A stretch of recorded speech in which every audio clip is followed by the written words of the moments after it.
للنبي الكريم الفاتحة. أعوذ بالله من الشيطان الرجيم. بسم الله الرحمن الرحيم. الحمد لله رب العالمين الرحمن الرحيم مالك يوم الدين إياك نعبد وإياك نستعين اهدنا الصراط المستقيم صراط الذين أنعمت عليهم غير المغضوب عليهم ولا الضالين آمين. إن الحمد لله نحمده ونستعينه ونستغفره ونعوذ بالله من شرور أنفسنا ومن سيئات أعمالنا. من يهد الله فهو المهتد ومن يضلل فلن تجد له وليا مرشدا. أشهد أن لا إله إلا الله وأشهد أن محمدا عبده ورسوله. اللهم صل وسلم على سيدنا حبيبنا المصطفى محمد صلى الله عليه وسلم. أرسل رسوله بالهدى ودين الحق ليظهره على الدين كله وكفى بالله شهيدا وبعد.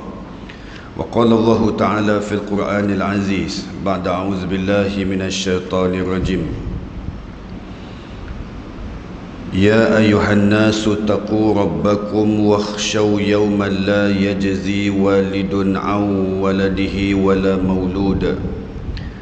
ولا مولود هو جاز عن والده شيئا إن وعد الله حق فلا تغرنكم الحياة الدنيا ولا يغرنكم بالله الغرور. Sadaqallahul Azim. Surah Luqman ayat 33. Yang semati Tuan Imam, Tuan Bilal dan sah-sah kepimpinan dan pengurusan Masjid Al-Akram Kampung Datuk Keramat, ibu-ibu, ayah-ayah, tuan-tuan dan puan-puan, muslimin dan muslimat yang dikasihi Allah sekalian. Alhamdulillah, syukurillah, syukur banyak-banyak kepada Allah Subhanahu wa taala di atas ruang dan peluang yang Allah berikan pada kita pada malam ni. Kita dapat bertemu dalam slot kuliah maghrib. Mudah-mudahan pertemuan pada malam ini mendatangkan rahmat dan kasih sayang Allah, dan bersurainya nanti mendatangkan keampunannya serta keredaannya yang tiada bertepian kepada kita sekalian di dunia hingga ke syurganya nanti, insya-Allah. Apa khabar semua, sihat? Mudah-mudahan semuanya di dalam jagaan Allah SWT, insya-Allah.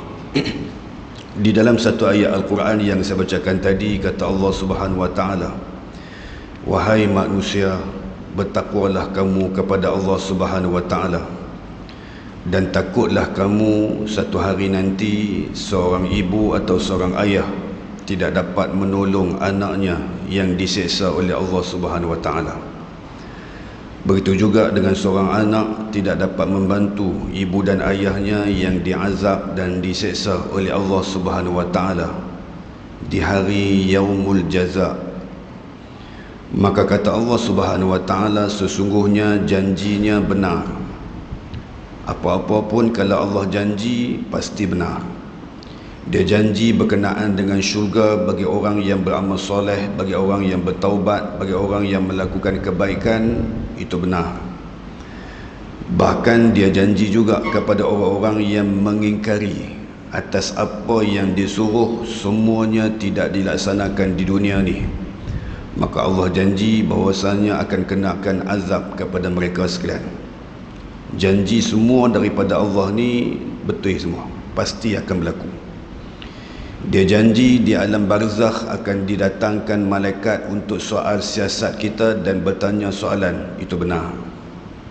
Kan baru ni ada orang dalam parlimen, dia buat bunyi macam soalan muka nangkir dalam parlimen baru ni.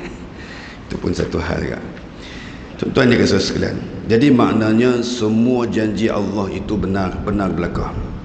Sehingga Allah katakan kepada kita dalam ayat tersebut, Allah sebut jangan sesekali kamu lalai dengan kehidupan dunia ni.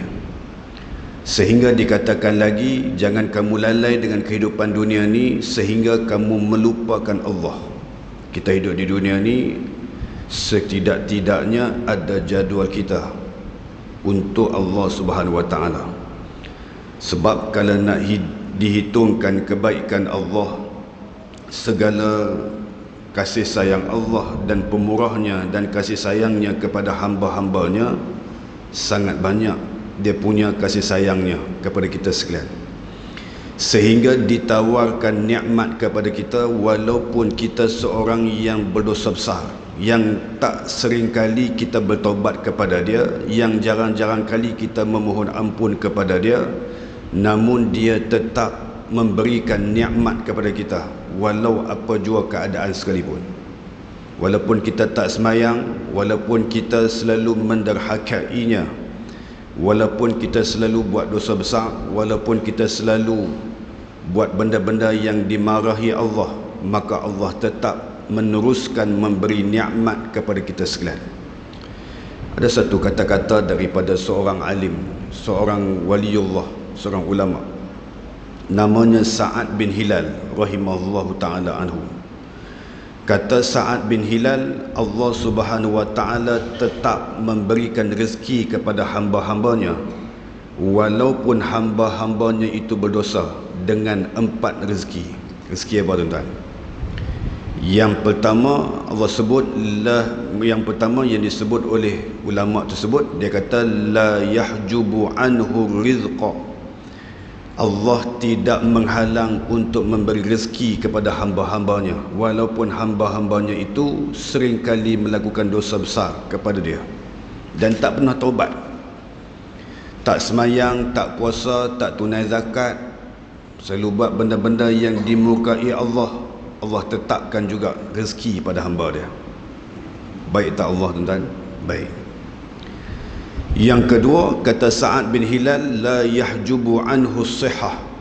Allah tidak menghalang untuk memberikan kesihatan kepada hamba-hambanya walaupun hamba-hambanya itu seringkali dan acap kali melakukan benda-benda yang dimurkai Allah. Dia bagi juga sihat. Tak semayang, tak apa, bagi sihat juga. Tengok sikit dalam keadaan dari sudut rezekinya, tidak infak ke jalan Allah, tidak keluarkan zakat, tak apa, bagi juga kesihatan pada dia. Maknanya Allah Subhanahu Wa Taala dia sangat pemurah. Walaupun hambanya itu berdosa, walaupun hambanya itu muslim, walaupun hambanya itu kafir kepada dia. Jadi tuan-tuan dan puan-puan yang dikasihi sekalian, jadi kita kena malu dengan Allah sebab kita duduk atas muka bumi Allah ni. Kalau tuan-tuan baca dalam satu kitab, kitab Muhimmah karangan Syekh Daud Al-Fatani. Saya dah baca kitab ni tuan-tuan, 7 masjid saya baca kitab ni, kitab yang sama. Kitab Muhimmah ni tuan-tuan, bila tuan-tuan sampai di satu pengajaran, antaranya pengajaran di dalam kitab tersebut, dia banyak pengajaran, disebut pengajaran yang ke-7. Cerita berkenaan dengan bumi ni. Bumi ni dia mengadu kepada Allah tentang perangai kita, tentang siapa kita yang selalu duduk pijak dia hari-hari. Dia kata kepada Allah, wahai Allah, hamba-Mu ini seringkali memijak aku, tetapi dia seringkali melakukan benda-benda yang dimurkai oleh-Mu. Tolong ingatkan dia. Ketika mana dia sedang memijak aku, satu hari nanti dia akan berada di dalam perut aku. Ketika itu aku akan membinasakan dia. Disebut lagi, wahai Allah, hamba-Mu yang di dalam keadaan berseronok-seronok di atas muka bumi, sambil-sambil mereka memijak aku, ingat bahawasanya satu hari nanti mereka berada di dalam perut aku di dalam keadaan tangisan yang tidak terhenti. Ini tuan-tuan, perut dia mengadu kepada Allah SWT. Perut apa? Bukan perut kita, perut bumi tuan-tuan. Perut bumi ini dia mengadu kepada Allah hari-hari tentang hal keadaan dan perilaku kita kepada Allah Subhanahu Wa Taala. Sebab itu tuan-tuan, kita duk pijak bumi Allah ni, semuanya Allah tuntut pada kita sekalian ketaatan kepada dia. Dia tak minta apa pun kat kita tuan-tuan. Dia minta kita reti jadi hamba kepada dia. Dia minta kita mempercantikkan ibadah kepada dia. Dia minta kualiti ketakwaan kita kepada dia. Dia minta kita jadi manusia yang reti bersyukur pada dia. Yang tu dia minta.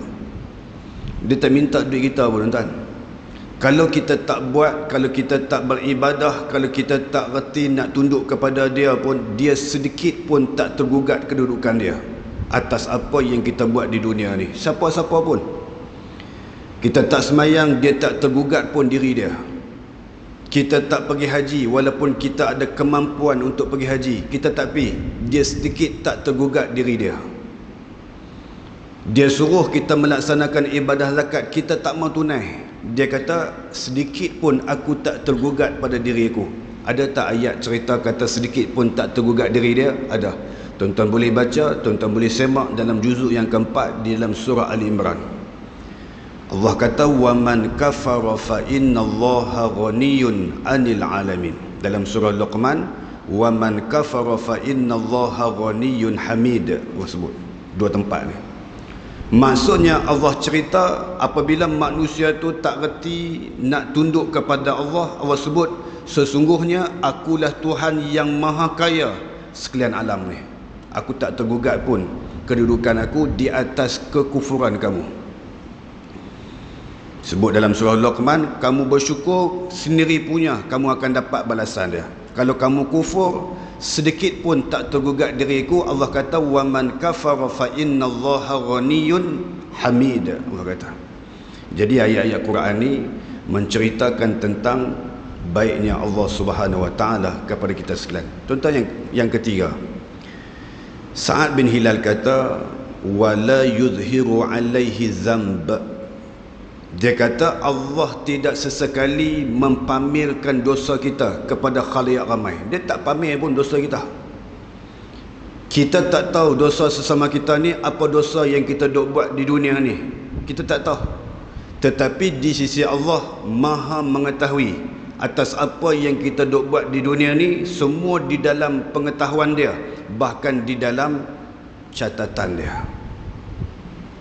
Mana Allah simpan segala dosa kita itu tidak diketahui oleh siapa-siapa.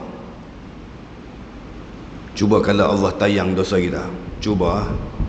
Allah kata hari ni di Masjid Al-Akram aku nak tayang semua dosa semua orang yang mai masjid hari ni. Tuan-tuan nak tengok siapa? Tuan-tuan akan tengok ustaz duk ceramah depan ni. Duk tengok ustaz pun lebih kurang kita. Dia punya dosa pukul 7.40 malam ni, dosa dia 99.9%. Kita 5% je, kita lebih baik daripada ustaz. Balik lah. Tuan-tuan balik semua kan. Sebab tuan-tuan tengok depan ni ada satu LCD ataupun TV duk ada atas kepala saya ni, tuan-tuan duk tengok dosa saya. Banyak dosa ustaz punya. Saya pula duk tengok dosa tuan-tuan semua yang duk depan saya ni, 5% saja dosa hari ni. Oh hebat. Maknanya tuan-tuan lebih kemah daripada saya. Ibu-ibu, ayah-ayah, tuan-tuan dan puan-puan yang dikasihi. Tetapi Allah simpan, dia bukan setakat simpan, bahkan dia marah. Siapa-siapa dia yang pergi rongkai nak bagi tahu kata dosa manusia ni dosa apa yang dia pernah buat, dia pergi cerita kepada orang tentang aib saudara dia, Allah marah benda tu. Biar dosa ni hanya Allah Subhanahu wa taala sahaja yang Maha Pengampun, lagi Maha menerima taubat daripada hamba-hambanya. Bahkan yang keempat kata Sa'ad bin Hilal rahimahullahu ta'ala anhu, dia kata wala yu'aqibuhu ajilan. Allah tidak akan mengazab hamba-hambanya serta-merta di saat ketika mana hambanya melakukan dosa kepada Allah SWT. Baik tak Allah? Baik. Cuba hari ini dia kata, siapa buat dosa aku balas lala ni juga. Lala ni bahasa orang utara lah, maksudnya immediately kalau dalam bahasa Jawa. Dia kata apa? Siapa-siapa dia yang buat dosa, lala ni juga aku seksa dia, aku azab dia, aku tunjuk bahawasanya aku ada kuasa untuk nak mengazab siapa-siapa yang aku kehendaki. Contohnya kita buat dosa, sebelum kita main masjid kita dengar lagu Hindustan, contoh, hilang telinga sebelah. Dengar lagi, hilang sebelah lagi. Main masjid tak ada telinga. Kita pun tanya, Ji, mana telinga dua-dua tak ada, semalam ada? Hari ni dengar Hindustan. Bila nak ada balik? Malam ni ada balik sebab nak taubat malam ni.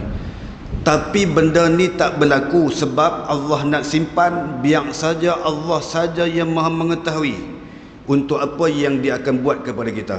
Semua dosa ni Allah tunggu kita untuk nak bertaubat kepada dia. Allah tunggu kita untuk rendah diri dan minta ampun kepada dia. untuk dia mengampuni dosa dan kesalahan kita hidup di dunia ni. Tuan-tuan dan puan-puan muslimin dan muslimat dikasihi sekalian, mudah-mudahan mukadimah itu mendatang manfaat atas apa bicara kita pada malam ni. Setelah sambung pengajian kitab ni tuan-tuan, malam ni kita akan cerita satu tajuk, iaitu bab majaa fi qasril amal, bab yang menceritakan tentang pendeknya angan-angan. Cerita malam ni jangan duk berangan, tuan-tuan. Maksudnya lebih kurang macam itulah. Maknanya jangan duk berangan kata umur tu panjang. Kalau sampai umur 40 ni sekarang ni, jangan duk perasan umur tu nak boleh sampai 50. Kalau sekarang ni umur 60, jangan duk perasan nak sampai umur tu sampai 70. Jangan perasan. Kalau dalam bahasa kasar dia, jangan perasan. Dalam bahasa kitab ni, jangan berangan, tuan-tuan. Lebih kurang macam tu. Boleh ke tuan-tuan? Boleh lah. Jadi tajuk pada malam ni, kata Syekh Idris Al-Marbawi dalam kitab ni, dia kata yang telah datang pada menyatakan hadis yang menerangkan pendeknya angan-angan. Ketahuilah kiranya ya saudaraku, tak usahlah kira-kira dan agak-agak akan panjang umur engkau itu, kerana yang demikian itu selalu jadi kira-kira dan agak-agakan yang bohong. Nampak tuan-tuan, ulama sendiri kata macam tu. Maknanya kita sendiri yang jenis duk agak-agak umur kita ni nak cecah sampai umur berapa puluh tahun lagi, tak payah. Selalunya menipu belaka. Dan pula menjadikan diri itu kuat berbimbang kepada dunia bagi mengambil kesedapan dan kesukaan di dalam masa hayat itu, serta menghimpunnya kerana demikian itu banyak-banyak, dan tinggal bimbang akan bekal akhirat dengan sebabnya. Dengan kerana itulah sangat-sangat dipesan oleh syarak kita, biar jangan panjang angan-angan dan jadikan diri tinggal di dalam dunia ini umpama tinggal orang yang berdagang diri di negeri orang. Apakala telah sempurna yang dikehendaki, maka terus pulang, atau serupa orang yang mengembara, tiada menempuh satu tempat melainkan qadar mengambil bekal jua. Maka pesan syarak itu ada tersebut di dalam hadis Nabi sallallahu alaihi wasallam yang dikeluarkan oleh Abu Isa Tirmizi dengan katanya, An Ibnu Umar radhiyallahu anhuma qala akhadha Rasulullah sallallahu alaihi wasallam bi ba'di jasadi faqala kun fid dunya ka'annaka gharibun aw 'abiru sabilin wa'uddu nafsaka fi ahli al-qubur. Faqala li ya ibn Umar idza asbahta fala tuhaddis nafsaka bil masa'i wa idza amsayta fala tuhaddis nafsaka bis sabahi wa khudh min sihhatika qabla saqamik wa min hayatika qabla mautik fa innaka la tadri ya abdallah masmuka ghadan. Sedekah Rasulullah sallallahu alaihi wasallam. Saya akan cerita berkenaan dengan hadis ni. Cuba tuan-tuan tengok gaya bahasa hadis ni. Kata Abdullah bin Umar. Abdullah bin Umar ni siapa? Anak kepada Sayyidina Umar Al-Khattab. Namanya apa? Abdullah. Abdullah bin Umar ni tuan-tuan, dia budak remaja di zaman Nabi sallallahu alaihi wasallam. Dia remaja. Cuma dia ada satu perangai dia ada satu fi'il dia. Dia suka follow Nabi rapat. Apa maksud follow Nabi rapat? Dia suka tengok Nabi dan dia suka dengar apa yang Nabi cakap dan dia suka tengok apa yang Nabi buat. Lalu dia rakam dalam kepala otak dia, kan? Tu bahasa. Bahasa macam kasar, kepala otak. Nasib baik kepala otak, kan? Jadi bila Abdullah bin Umar Al-Khattab, dia ada satu cerita. Dia ada dua cerita, tapi saya cerita satu cerita ya. Abdullah bin Umar Al-Khattab ni, dia ada satu cerita, dia ada satu fi'il yang diceritakan dalam kitab ni juga, tetapi di dalam bab yang lain. Dia kata satu hari aku follow Nabi rapat. Aku dengar, aku teliti apa yang Nabi buat dan aku teliti apa yang Nabi baca. Nabi baca apa? Nabi baca satu doa, Nabi baca satu ayat Al-Quran. Nabi baca satu ayat Al-Quran di dalam rakaat pertama, dalam rakaat kedua, di dalam solat sunat subuh, tuan-tuan. Dia follow dengar tu. Dia dengar apa yang Nabi baca 2 rakaat sebelum sembahyang subuh, yakni sembahyang sunat sebelum sembahyang subuh. Nabi baca apa di dalam solatnya pada rakaat yang pertama dan rakaat yang kedua. Dia teropong dengar, dia dengar sendiri apa yang Nabi baca tu. Dia follow Nabi 40 hari, tuan-tuan. Dia dengar apa yang Nabi baca. Nabi baca surah apa? Rakaat yang pertama selepas Fatihah di dalam solat sunat sebelum subuh, solat sunat fajar, Nabi baca surah apa? Selepas waladdallin amin, Nabi baca rakaat yang pertama, Nabi baca qul ya ayyuhal kafirun, Nabi baca yang tu. Rakaat yang kedua Nabi baca qul huwallahu ahad. Dia dengar Nabi baca ni selama 40 pagi. Maknanya hari-hari dia duduk dengar Nabi baca ni, dia tunggu, dia dengar, dia teropong dengar betul-betul apa yang Nabi baca ni selama 40 hari. Nabi baca ayat yang sama, surah yang sama. Rakaat yang pertama surah yang sama, rakaat yang kedua surah yang sama. Ni perangai dia ni. Dia pantang dengar benda-benda amalan ni, dia terlalu tamak benda-benda kebaikan ni, tuan. Ni anak Sayyidina Umar Al-Khattab, namanya Abdullah bin Umar Al-Khattab. Apa berlaku kepada dia dengan Nabi SAW? Cuba tuan-tuan tengok. Berlaku kepada diri dia. Nabi Muhammad SAW, Rasulullah pergi sentuh jasad dia. Nabi pegang jasad dia. Maknanya Nabi pegang sebahagian badan dia, Nabi pegang jasad dia. Nabi bagi satu peringatan kepada dia. Nabi bagi satu peringatan. Nabi kata apa kepada dia? Nabi kata kun fid dunya ka'annaka gharibun aw 'abirus sabilin. Nabi pegang jasad dia, Nabi bagi tahu kepada dia, hiduplah kamu di dunia ni seperti mana orang yang dalam keadaan berdagang, ataupun kamu hidup di dunia ni seperti mana orang yang mengembara. Kamu mesti jadi salah satu orang yang hidup di dunia ni macam ni. Nabi pegang badan dia. Sebab apa Nabi pegang? Soalan. Sebab apa? Tuan-tuan balik rumah lagi, tuan-tuan tengok badminton. Badminton kalah semalam, tak payah tengok. Tuan-tuan tengok bola. Liverpool lawan Manchester, contoh, tuan. Contoh. Manchester dah kalah dah, Liverpool lah sekarang ni. Tuan-tuan duduk tengok bola ni, tuan-tuan, bini duduk cakap, tuan-tuan, bang, pergi beli gas. Tuan-tuan tengok bola, cantik tu, Muhammad Salah, Masya Allah, okey, Muhammad Salah, Masya Allah. Tengok-tengok, bini duduk menjerit dia, bang, beli gas. Tak apa gas, nak tengok bola tak boleh. Tengok, bini pun main dekat. Dia sentuh bau pakcik-pakcik. Dia sentuh bau abang-abang semua. Dia sentuh, bang, pergi beli gas. Tuan-tuan akan perhati wajah dia, dan tuan-tuan akan rakam terus apa yang dia cakap tu, dan tuan-tuan tinggal terus bola tu. Sebab apa? Ini antara metodologi dakwah ataupun metodologi di dalam pendidikan. Bila nak mengajar seseorang orang, nak tarik perhatian dia, sentuh jasad dia. Tuan-tuan pergi ke negara Arab Saudi, di Madinah, tuan-tuan pergi di Makkah Al-Mukarramah, tuan-tuan pergi sana, tuan-tuan pergi buat apa? Tuan-tuan pergi kedai. Selepas habis tawaf apa semua, tuan-tuan dah pakai kain ihram, dah buang habis semua dah, tuan-tuan pun dah nak balik, tuan-tuan pergi kedai. Pergi kedai tawak harga, tak dapat-dapat. Ya Haji, ya Arab, ya Makkah, tuan-tuan cerita habis, ya Haji, tolonglah, tolong diskaun please. Tuan-tuan sebut macam tu dalam bahasa English, sebab tuan-tuan tak pandai cakap Arab. Kalau tuan-tuan pandai cakap Arab, tuan-tuan kata, ya ammi, takhfiz khamsin, takhfiz, kurangkan sikit harga ni. Dia tak bagi. Bila dia tak bagi, tuan-tuan pergi sentuh badan dia. Dia bagi, tuan-tuan, turun, tuan-tuan. Tuan-tuan minta persen daripada dia, khamsin fil mi'ah, 50%, tolong kurang 50%. Dia kata, la wallah, haram alaik. Dia kata haram, tak boleh.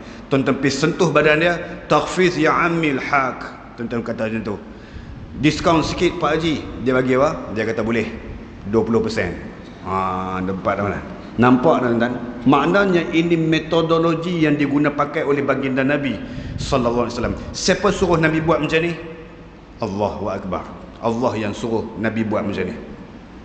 Nabi buat apa kepada sahabat dia? Nabi pergi sentuh jasad sahabat dia yang bernama Abdullah bin Umar, seorang budak muda, seorang remaja. Nabi nak bagi nasihat kepada dia, suruh hidup di dunia ni seperti mana orang yang berdagang. Sebab apa orang yang berdagang? Sebab apa orang yang bermusafir Nabi suruh kita hidup macam tu? Sebab perjalanannya sangat singkat. Habis sesuatu hal, habis sesuatu hajat ke satu-satu destinasi, dia tak tunggu lama. Lepas habis tu dia akan balik. Begitulah kita di dalam kehidupan di dunia ni. Kita tak tunggu lama di dunia ni tuan-tuan. Ada expired date dia, ada expired tahun dia. Allah kata kamu akan meninggal pada tahun 2024. Habis cukup umur kita setakat tu, kita akan balik bertemu dengan Allah. Semua akan balik.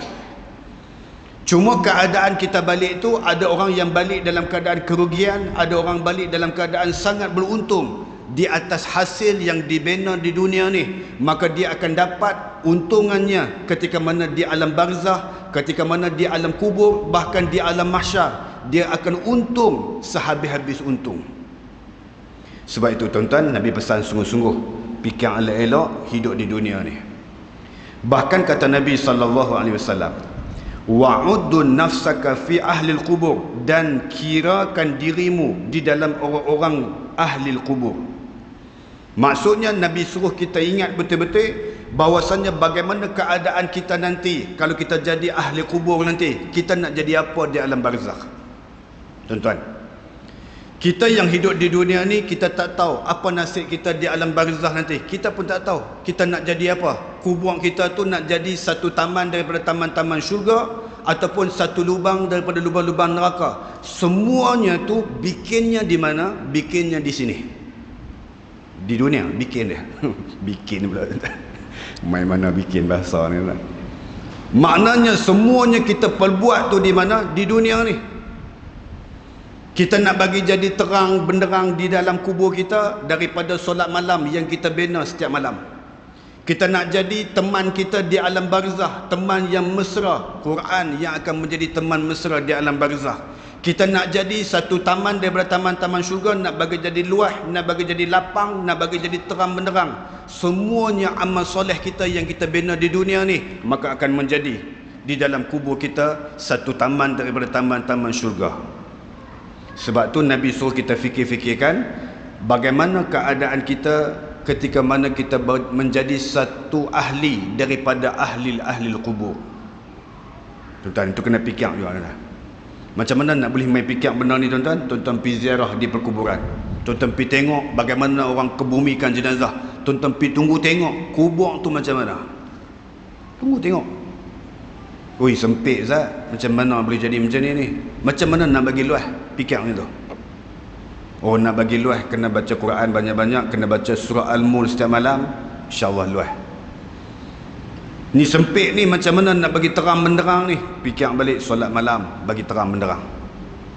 Fikir balik macam mana nanti bila masuk di alam kubur nanti, bumi akan himpit kita dengan satu himpitan. Apa kita nak jadi dalam tu? Macam mana nak bagi lepaskan diri dengan sedekah, tuan-tuan. Jadi semua benda-benda ni sudah dikhabarkan oleh baginda Nabi SAW. Maka kata Abdullah bin Umar, faqala li, Nabi cakap kepada aku, ya bin Umar, iza asbahta fala tuhaddis nafsaka bil masai, wa iza amsayta fala tuhaddis nafsaka bis sabah. Nabi pesan kepada Abdullah bin Umar, kalau mai waktu pagi, jangan kamu tunggu waktu petang kamu baru kamu nak bertindak, nak buat amal soleh kepada Allah SWT. Jangan tunggu petang. Apabila wa iza amsayta fala tuhaddis nafsaka bis sabah, bila sampai waktu petang, jangan kamu tunggu pada esok pagi baru nak melakukan ketaatan, baru nak melakukan kebaikan kepada Allah SWT. Maknanya apa? Benda baik jangan ditangguh-tangguhkan lagi. Bukan masa dia dah nak tangguh-tangguh, tuan-tuan. Zaman lah ni, kalau tuan-tuan tak ambil, kalau tuan-tuan tak curi masa, kalau tuan-tuan tak gadai masa, kalau tuan-tuan tak gadai segala kesenangan tuan-tuan, tuan-tuan akan rasa rugi serugi-ruginya, tuan-tuan. Sebab apa? Tanda-tanda kiamat ni dah mula, dah berlaku, tuan-tuan. Lama dah tanda kiamat ni. Bahkan kata Nabi SAW, wa khudh min sihhatika qabla saqamik. Nabi kata apa? Ambillah sebahagian daripada sihat kamu sebelum datangnya sakit. Maksudnya apa?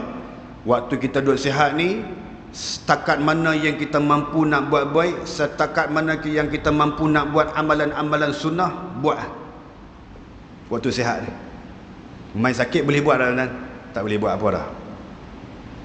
Main sakit macam-macam kita punya PN kita, macam-macam alasan, sakit nu, sakit ni, sebab tak main masjid, sebab sakit ni, semua penyakit semua, tuan-tuan. Jadi sebelum nak main sakit tu, waktu duk boleh sihat lagi ni, tuan-tuan, pakat-pakat beramal soleh kepada Allah SWT, terutamanya bertobat kepada dia sewaktu kita duduk tengah sihat ni tuan-tuan. Bertobatlah kepada Allah Subhanahu wa taala. Bahkan kata Nabi sallallahu alaihi wasallam, wa min hayatika qabla mautik, dan sebelum hidup kamu itu, sebahagian hidup kamu itu sebelum datangnya mati kamu. Nak buat apa pun tuan-tuan sebelum ni, sebelum mati. Nanti bila dah main, dah dekat-dekat nyawa dah sampai di kerangkung ni tuan-tuan, baru kita nak reti taubat kepada Allah. Waktu tu taubat tak berguna lagi.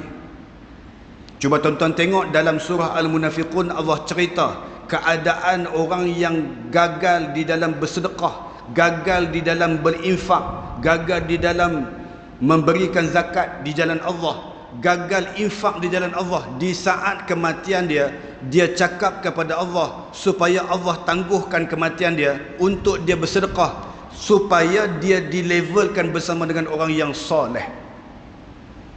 Dia menyesal. Tuan-tuan baca ayat Quran, laula akhartani ila ajalin qarib fa asaddaqa wa akum minas salihin.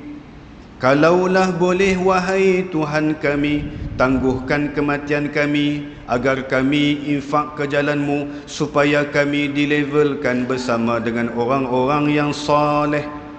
Nampak tuan-tuan? Waktu bila tuan-tuan? Waktu dekat nak mati. Waktu dekat nak mati nanti, kita akan nampak dua benda.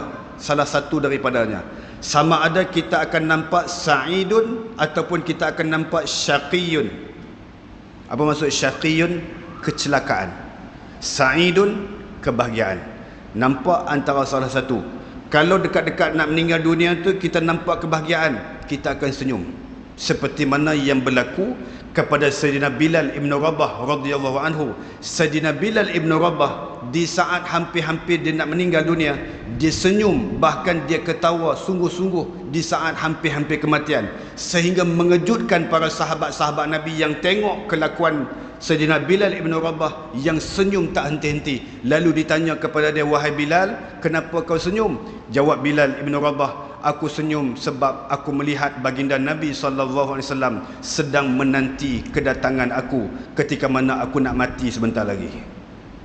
Tuan, Allahu Akbar. Mudah-mudahan kita sewaktu hidup ni tuan-tuan pakat-pakat beramal soleh baik-baik, dan kita jadi manusia yang terbaik dari sudut amalan kita, insya-Allah. Allah nak tengok kita apa? Dia tak tengok kuantiti kita, dia tak tengok. Dia tak tengok berapa banyak kita semayang, dia tak tengok berapa banyak kita berzakat, dia tak tengok benda tu tuan-tuan. Yang dia tengok apa? Yang dia tengok kecantikan dan kualiti terhadap amalan-amalan yang kita bina. Dia nak tengok itu. Kalau semayang, semayang yang khusyuk. Kalau baca Quran yang tartil. Kalau sedekah, sedekah yang ikhlas. Kalau semayang, sembahyang yang tertib. Semua dia nak tengok yang terbaik-terbaik saja. Kualiti tuan-tuan. Sebab itu kata Nabi SAW, fa innaka la tadri ya Abdullah masmuka ghadan. Nabi kata kepada Abdullah bin Umar, wahai Abdullah bin Umar, kerana engkau tidak tahu wahai Abdullah apa nama kamu pada esok hari. Kita tahu nama kita apa esok hari? Tak tahu. Hari ini kita seorang yang hidup, besok nama kita mungkin Al-Mayyit, tuan-tuan. Hari ini nama kita sebagai orang yang sihat, besok nama kita mungkin nama orang pesakit, tuan-tuan. Hari ini nama kita seorang yang hartawan, besok mungkin kita orang yang tak ketahuan, tuan-tuan. Cakap macam tu lah, tuan-tuan, senang bagi faham, tuan. Maknanya kita tak tahu besok nama kita apa, besok kita tak tahu nama kita apa esok. Jadi dalam keadaan bila kita tak tahu nama kita apa esok hari, hari ni tak perlu tunggu esok pagi, hari ni tak perlu tunggu apa nak jadi esok, hari ni tak perlu tunggu apa yang perlu kita buat esok, hari ni juga kita lakukan ketaatan dan kebaikan kita kepada Allah, terutamanya di dalam soal kita nak bertaubat kepada Allah Subhanahu wa taala. Tuan-tuan dan puan-puan, muslimin dan muslimat ini kasih sekalian, ada satu hadis Nabi SAW, saya teringat hadis Nabi. Nabi cakap kepada sahabat-sahabat dia, Nabi kata inna fil jannati ghurafan. Nabi kata sesungguhnya syurga ini berbilik-bilik di dalamnya ada. Nabi cerita di dalamnya ada nikmat, ada rezeki, ada bidadari, ada keindahan dan kecantikan syurga yang ada pada dinding-dinding syurga yang dipenuhi dengan emas dan intan yang dihiasi pada pintu-pintu syurga tersebut. Bangkit seorang Arab Badui, faqama a'rabiyun, bangun seorang Arab Badui tanya kepada Rasulullah. Dia tanya, ya Rasulullah, liman ya Rasulullah? Yang hang sebut syurga tadi ada macam ni, ada macam ni, tu untuk siapa? Untuk siapa? Lalu jawab baginda Nabi SAW, Nabi kata liman atabal kalam, untuk orang yang cantik tutur katanya di dalam percakapan dia, orang yang cakap baik. Yang kedua, wa at'amat ta'am, untuk orang yang selalu jamu orang makan. Dia selalu jamu orang makan. Keluar masjid ada makan, tak tahu siapa dia jamu. Tuan-tuan pergi letak sekarang, tuan-tuan dapat syurga, tuan. Yang ketiga, wa ada masyam, untuk manusia yang selalu berpuasa, rajin puasa, puasa sunat rajin, puasa fardu dipeliharanya, puasa sunat dijaganya, rajin puasa, Isnin Khamis rajin puasa, dia dapat syurga Allah. Dan yang keempat, wasalla bil-lail wan nasu bin-niyam, sembahyang malamnya di saat ketika mana manusia sedang nyenyak tidur, maka dia mendapat syurga Allah Subhanahu wa taala. Jadi tuan-tuan dan puan-puan, muslimin dan muslimat yang dikasihi sekalian, itu saja yang boleh saya ceritakan pada malam ni. Mudah-mudahan ada manfaat untuk kita ambil dan untuk kita amalkan di dunia ni, insya-Allah. Kesimpulan yang boleh kita ambil pada malam ni iaitu yang pertama, benda kebaikan tak perlu ditangguh-tangguhkan, terutamanya taubat kita kepada Allah Subhanahu wa taala. Yang kedua yang boleh kita ambil pengajaran, hargailah sunnah-sunnah Nabi sallallahu alaihi wasallam yang diamalkan, yang ditunjukkan, yang ditinggalkan kepada kita untuk kita amalkannya. Yang kedua. Yang ketiga, jadilah manusia yang reti menjadi seorang hamba kepada Allah, yang selalu tunduk, yang selalu tawaduk, yang selalu rendah diri kepada Allah, bahkan yang selalu memperbaiki tutur katanya di dalam segala tutur katanya ke arah kebaikan. Dan yang keempat yang boleh kita ambil pengajaran, hargailah nikmat Islam yang Allah kurniakan kepada kita sampai ke hari ini kita masih beragama Islam. Mudah-mudahan kita kekal istiqamah di atas kalimah Allah, iaitu asyhadu an la ilaha illallah wa asyhadu anna Muhammadar Rasulullah. Itu saja yang boleh saya kongsi-kongsikan. Mudah-mudahan ada manfaat. Jom kita baca doa, kemudian kita tutup majlis kita dengan tasbih kifarah dan suratul Asr. A'udzubillahi minasyaitonirrajim. Bismillahirrahmanirrahim. Alhamdulillahirabbil alamin wassalatu wassalamu ala asyrafil anbiya'i wal mursalin wa ala alihi wa sahbihi ajma'in. Wahai Allah, ya Tuhan kami, pada malam yang penuh dengan keberkatan ini, kami yang berada di Masjid Al-Akram pada malam ini, wahai Allah, menedah tangan memohon restu daripadamu agar dikurniakan kepada kami kesihatan yang baik, keafiatan yang berterusan, kesembuhan daripada segala penyakit buat diri kami serta seluruh sisi keluarga kami, bahkan dikurniakan kepada kami keampunanmu, keredaanmu, kasih sayangmu hingga ke syurgamu, wahai Allah. Wahai Allah, ya Tuhan kami, rezekikan kami untuk bertaubat sebelum tibanya ajal kepada kami. Rezekikan kami untuk mendapat husnul khatimah di akhir hayat kami nanti. Rezekikan kami juga, wahai Allah, agar dibebaskan kami daripada kesengsaraan dan azab di alam kubur dan di alam mahsyarmu nanti, wahai Allah. Rezekikan juga buat ibu dan ayah kami yang sudah meninggal dunia, dijadikan kubur ibu dan ayah kami satu taman daripada taman-taman syurgamu, dan jangan sesekali kau jadikan kubur ibu dan ayah kami satu lubang daripada lubang-lubang api neraka-Mu, ya Rahman. Jadikanlah anak-anak kami anak-anak yang soleh dan salihah. Allahumma rabbana atina fid dunya hasanah wa fil akhirati hasanah wa qina adzabannar. Sallallahu ala sayyidina Muhammad wa ala alihi wa sahbihi wa baraka wasallam. Alhamdulillahirabbil alamin. Subhanakallahumma bihamdik asyhadu an la ilaha illa anta astaghfiruka wa atubu ilaik. Bismillahirrahmanirrahim. Wal 'asri innal insana lafi khusr illa allazina amanu wa 'amilus solihat wa tawassaw bil haqqi wa tawassaw bis sabr. Wa hadza wa billahi taufiq wal hidayah. Wassalamualaikum warahmatullahi wabarakatuh.